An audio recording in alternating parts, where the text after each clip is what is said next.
Hello mga mamshi! For today's video ngayon mag-unbox ulit tayo ng panibagong order natin ng Russell Perfume. Batch 9 na nga yung ina-unbox natin, 16 pieces. Tara, samahan niyo ako mag-unbox. Thank you nga pala sa mga new buyers ko at saka sa mga repeat orders. Talagang nagustuhan nila.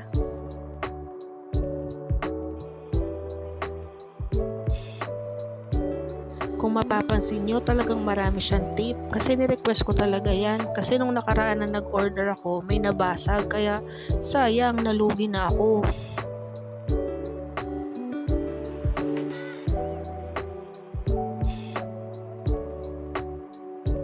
Kaya ngayon, talagang pinapaka-secure nila. Nilalagyan nila ng maraming papel. Tapos binabubble wrap na nila isa-isa. Tapos meron pang kahon sa bawat isang perfume. Siguradong hindi na nga siya mababasag.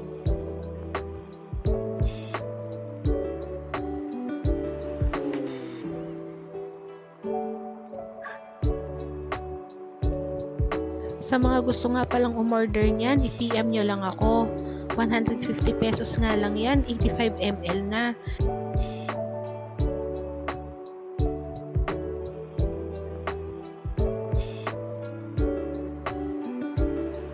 Sinisigurado ko sa inyo na mabango yan at long lasting. Kasi ako mismo ginagamit ko yung perfume na yan. Kaya tried and tested ko na talaga yan.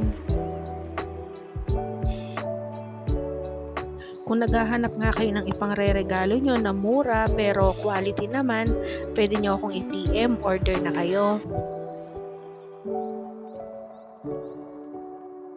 Pwede rin naman yang ipang giveaway sa mga birthday, sa mga binyag, o kaya kahit anong okasyon na gusto mo. Hanggang dito na lang nga yung video natin. Thank you for watching. Ito na yung order natin ng mga perfume. Russell Perfume, 150 pesos each, 85 ml. Bilhin na kayo. See you on my next vlog. Bye!